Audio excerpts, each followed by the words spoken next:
Hi అండి, welcome back to honey తనివి vlogs. ఈరోజైతే మా ఊరి రిజర్వేర్లో దొరికే జల్లలు ఉంటాయి కదండి చిన్నవి, అవైతే నేను ఎగురు వండి చూపిస్తాను. చాలా తాజాగా ఉన్నాయి చూడండి. నేను చెప్పాను కదండి ఆల్రెడీ మా ఊరు రిజర్వేర్లో చాలా రకాల చేపలు ఉంటాయని. నేనైతే వీటిని చేసుకొని ఇలా నీట్గా కడుక్కున్నానండి. శుభ్రంగా వాష్ చేసుకున్నాను. ఈ ఎల్లో కలర్లో కనిపించేవి చేపలు వండించాను. అలాగే ప్యాన్ పెట్టుకొని ఆయిల్ వేసుకున్నానండి. ఆయిల్ వీటెక్కిన తర్వాత కట్ చేసుకున్న 4 పచ్చిమిరపకాయలు, అలాగే ఒక కరివేపాకు రెమ్మ వేసుకున్నాను. ఇవి కొంచెం ఫ్రై చేశాను. అలాగే మసాలా అల్లం, వెల్లుల్లి, జీలకర్ర, గసగసాలు, ఒక యాలిక, 2 లవంగాయలు ముద్దగా నూరుకున్నాను. ఆ ముద్ద అయితే నేను వేసుకున్నానండి. ఇది వేగిన తర్వాత 2 టమోటాలు, 3 మీడియం సైజు ఉల్లిపాయలు అయితే కట్ చేసుకొని నేను ఇలా పేస్ట్ చేసుకున్నానండి. మిక్సీలో వేసుకొని ఈ పేస్ట్ అయితే ఈ వేగిన మసాలా ముద్ద ఉంది కదండి, అందులో అయితే వేసుకుందాము. మీరు కూడా ట్రై చేయండి, చాలా టేస్టీగా ఉంటుంది. మీకు జల్లలు దొరికినప్పుడు తప్పకుండా ట్రై చేయండి, ఇలాంటి చేపలు దొరికినప్పుడు. ఇప్పుడు నేనైతే కొంచెం వాటర్ అయితే పోసుకున్నాను. ఉల్లిపాయ ముద్ద అనేది బాగా ఉడకాలి కదండి, లేకపోతే కూర అనేది కొంచెం పచ్చివాసన వచ్చినట్టు ఉంటుంది. ఉల్లిపాయ ముద్ద అయితే ఆగకపోతే కొంచెం ఉడకాలి. ఇప్పుడైతే రుచికి సరిపడిన సాల్ట్ అయితే వేసుకోవాలి.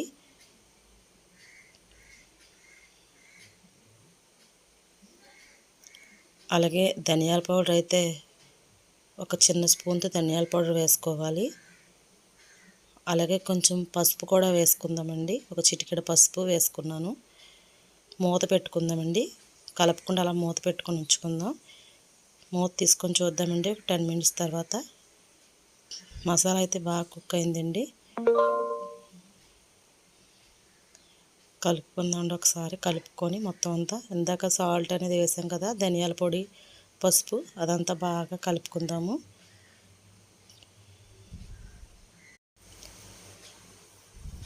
ఇప్పుడైతే ఒక 2 చెంచాల కారం అయితే వేసుకుంటున్నాను.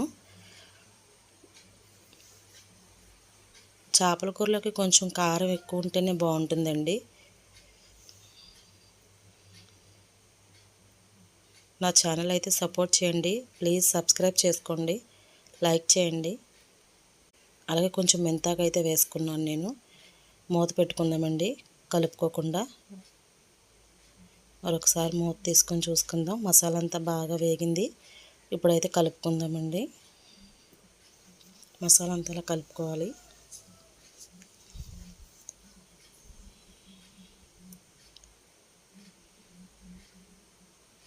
మరొకసారి మూత పెట్టుకుందామండి.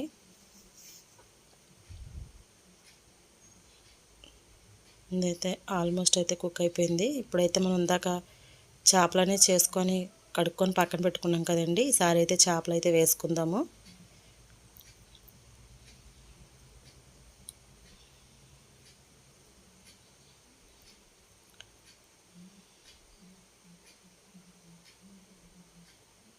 ఈ చేపలు అయితే కొంచెం గట్టిగా ఉంటాయండి, వాటర్ ఎక్కువగానే వేసుకోవాలి. గట్టిగా కలిపినా కూడా, కూర కలిపినా కూడా ఏమవ్వదు, చెదగవు చేపలు. కొంచెం అలా కలుపుకొని మూత పెట్టుకుందామండి. ఒక 5 నిమిషాలు మూత పెట్టుకుంటే చేపలు అనేవి బాగా మసాలా పడుతుంది.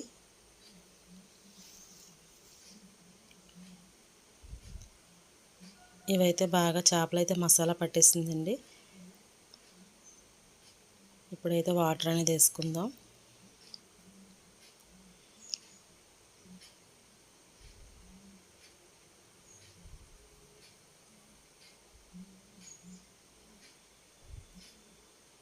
కొంచెం అటు ఇటు కలుపుకుందామండి.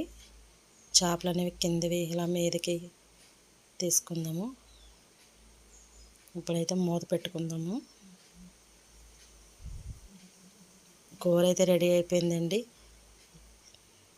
స్టవ్ అనేది ఆఫ్ చేసుకుందాము.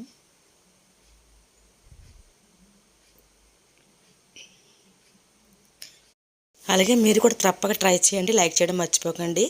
మా ఊరి రిజర్వేర్లో దొరికే జల్లెల ఎగురైతే రెడీ అయిపోయింది.